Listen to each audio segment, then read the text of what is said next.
안녕하십니까. 한국행정연구원 윤건입니다. 오늘 제가 발표할 주제는 우리나라 민주주의 성숙을 위한 조건 2017년 촛불민주주의 이후 국민인식 조사 결과입니다. 바로 발표를 시작하겠습니다. 목차는 다음과 같습니다. 먼저 민주주의 성숙을 위한 국민인식 조사 결과를 말씀드리고요. 그리고 2016년 ISSP 국제 비교 결과를 말씀드리겠습니다. 마지막으로 우리나라 민주주의 성숙을 위한 도전과 과제를 생각해보는 시간 갖겠습니다. 먼저 민주주의 성숙을 위한 국민인식 조사 결과입니다. 본 조사를 기획하게 된 배경을 먼저 말씀드리겠습니다.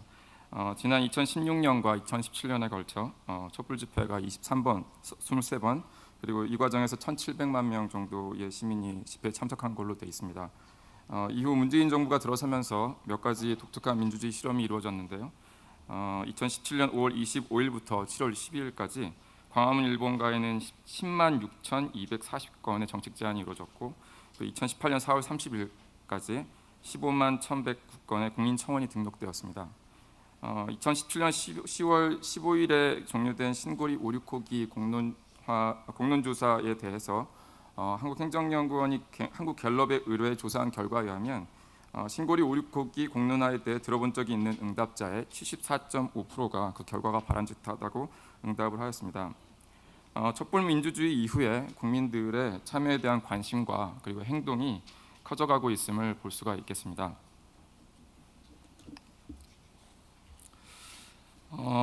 매년 이루어지는 한국행정연구원 사회통합조사 실태조사 결과에 의하면 2017년에 우리 국민의 삶의 질은 2016년에 비해서 개선된 것으로 나타납니다.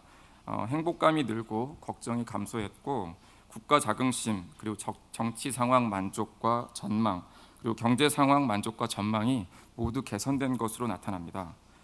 공적 제도가 우리의 삶에 직접적인 영향을 미친다고 했을 때 촛불 민주주의가 우리 국민의 삶에 긍정적 영향을 미친 것으로 볼 수 있을 것 같습니다.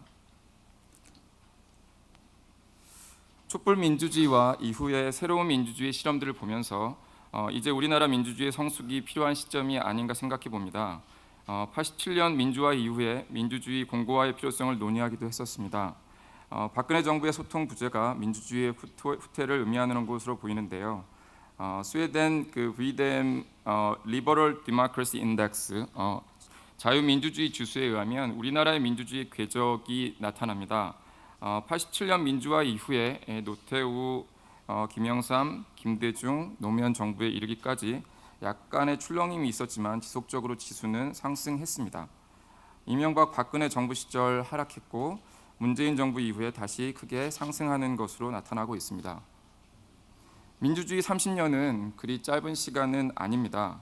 이제 지속 가능한 민주주의, 보다 성숙한 민주주의가 필요한 시점이 아닌가 생각해 봅니다. 하지만 민주주의 성숙이 마냥 이루어질 수 있을 것 같지는 않습니다. 민주주의 성숙에는 일정한 조건이 필요하다는 것입니다. 그렇다면 민주주의 성숙을 위한 조건은 무엇일까요? 촛불 민주주의와 이후 진행된 새로운 민주주의 실험들이 궁극적으로 성공하기 위한 조건으로 볼 수 있을 것 같습니다. 민주주의 성숙을 위한 국민인식 조사는 이러한 문제의식하에 이루어졌습니다. 우선 조사 개요를 간단히 설명드리겠습니다. 본 조사는 지난 촛불 민주주의의 의미를 되새기고 촛불 민주주의의 연장성산에서 이루어진 지난 1년의 문재인 정부 민주주의 방식을 평가하며 향후 민주주의에 대한 기대와 조건을 살펴보는 것을 목적으로 하였습니다.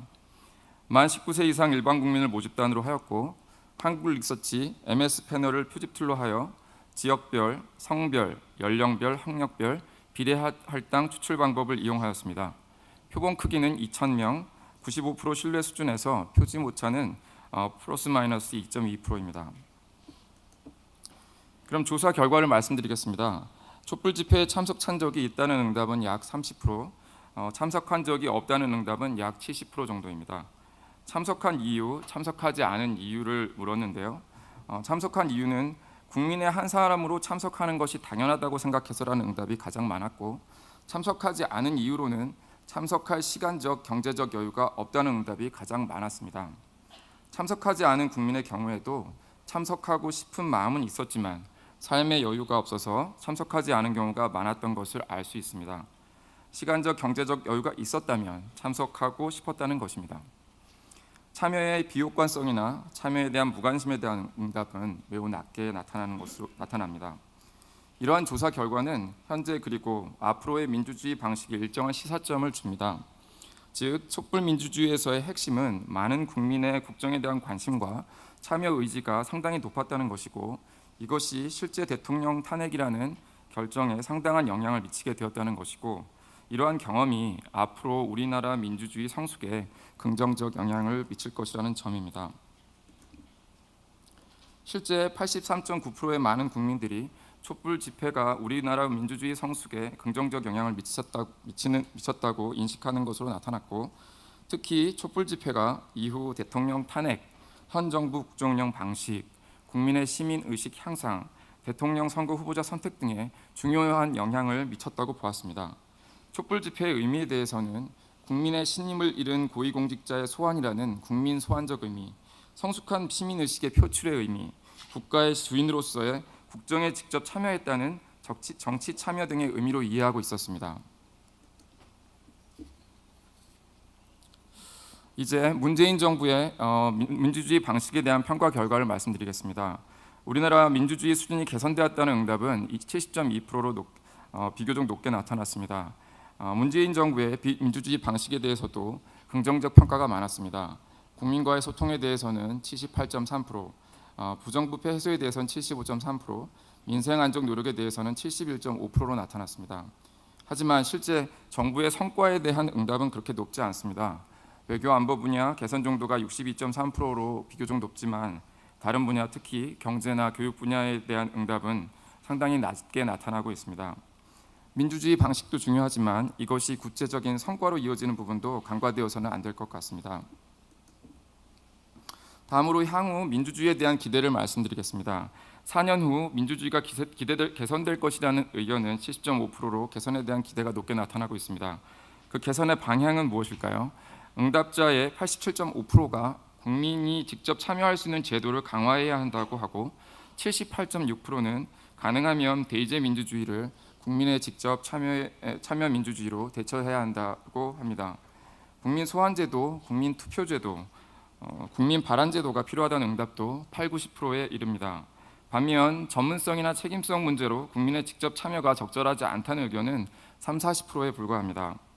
이러한 결과는 우리 국민이 가지는 향후 민주주의 방식에 대한 기대가 국민 직접 참여 기반 민주주의라는 것을 알 수 있습니다.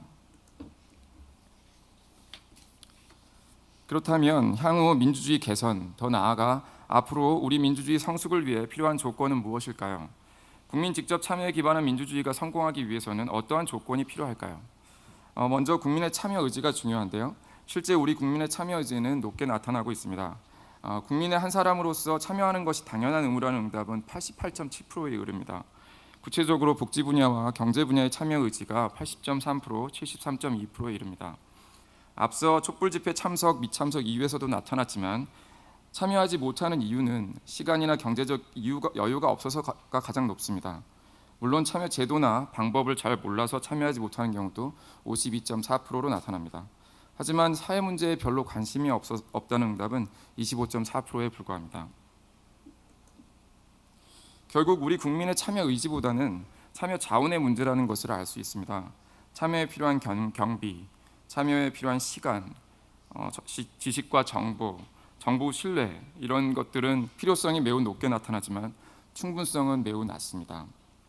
그리고 지식과 정보의 필요성이 91.0% 가장 높게 나타나는데요.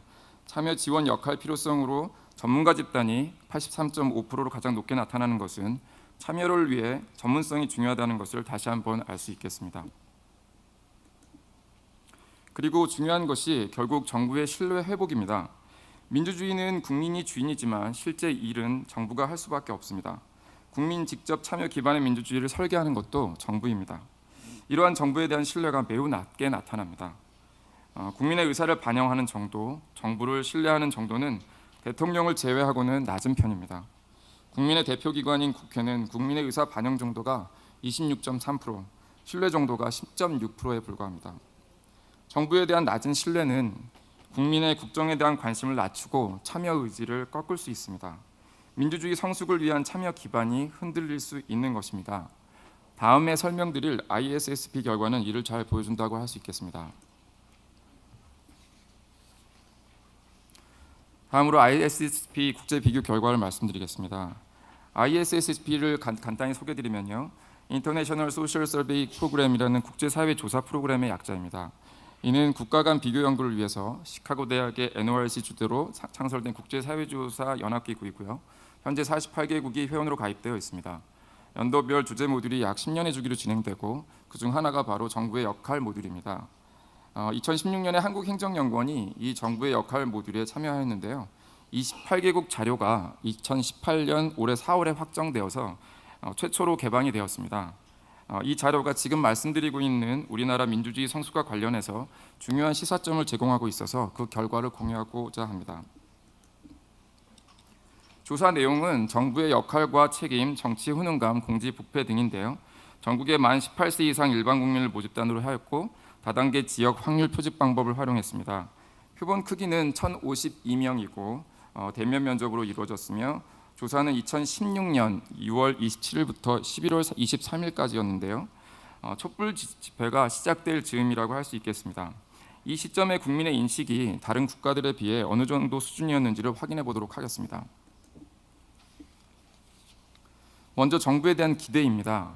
정부 지출을 늘려야 한다는 응답인데요. 예를 들어서 환경이면 환경 분야의 정부 지출을 늘려야 한다는 응답이 프랑스가 40.8%로 가장 낮고 우리나라는 63.3%로 가장 높습니다. 맨 끝부분에 28개국 평균이 나타나는데요. 환경 분야 평균이 53.2%니까 우리나라가 크게 높다는 것을 알 수 있겠습니다. 이러한 평균을 보면 특히 건강, 교육, 연금 분야가 높고 평균을 보면 그리고 군대, 실업수당, 문화예술 분야가 낮다는 것을 알 수 있습니다. 우리나라의 경우도 이러한 경향을 따르면서도 비교적 건강은 그렇게 높지 않고 상대적으로 환경, 경찰, 실업수당 등이 높게 나타납니다. 미세먼지 문제, 범죄 안전의 문제, 경제적 불안정성 등의 문제를 보다 심각하게 인식하고 있는 것으로 보입니다. 하지만 이 그래프에서 한 가지 더 보셔야 할 것이 있습니다. 분야별로 약간의 차이가 있지만 전체적으로 보면 정부에 대한 기대가 높다는 것입니다. 정부 지출을 늘려야 한다는 인식이 전반적으로 50%를 넘습니다. 이는 정부에 대한 국민의 기대가 높다는 것을 의미합니다. 다음은 정부에 대한 책임성에 대한 인식인데요. 한국을 보면 일자리나 실업수당 제공에 대해서는 59.6%, 65.7%로 낮지만 경제적 차원은 정부보다는 스스로 하는 것이 맞다고 생각하는 것 같습니다. 이러한 경향은 미국이나 일본도 마찬가지입니다. 이외에도 이 그래프에서 세부적인 이야기를 많이 할 수 있지만 가장 흥미로운 것은 우리나라를 비롯한 많은 나라들이 민간의 책임이 아니라 정부의 책임이라고 하는 정도가 대부분의 영역에서 60%를 넘는다는 것입니다. 심지어 많은 영역은 80%에 달하고 있습니다. 정부가 지출을 늘려야 한다, 정부의 책임이다, 이러한 응답이 많은 것은 정부에 대한 국민들의 기대가 상당히 높다는 것을 의미하는 것입니다. 하지만 이러한 높은 정부에 대한 기대에 비해 정부의 신뢰 수준은 낮게 나타납니다. MP는 Member of Parliament, 국회의원을 의미하는데요. 국회의원이 약속을 지키려고 노력한다는 정도는 평균이 22.2%로 낮지만 우리나라는 10.9%에 불과합니다. 스페인, 일본보다는 높지만 영국, 미국, 스웨덴에 비해서는 10%포인트 가량 낮습니다.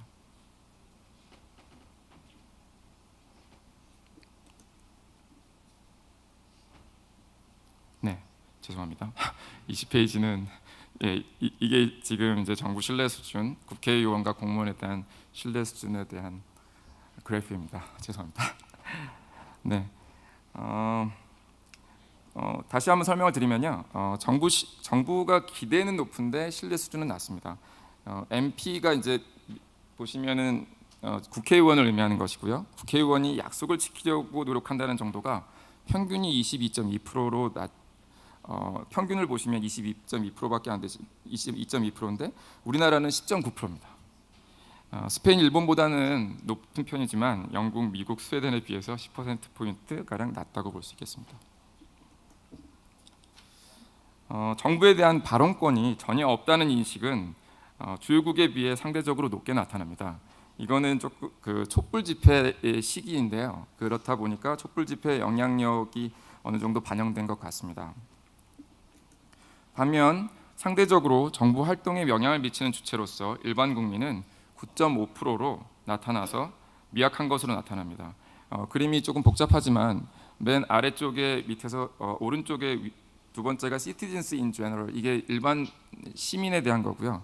옆에서 세 번째 그래프 대상으로 세 번째를 보면은 우리나라의 경우는 9.5로 나와 있죠. 그래서 실제로 평균하고 동일한 정도인데 다른 것들과 비교하면 그래도 낮은 정도라고 볼 수가 있겠습니다.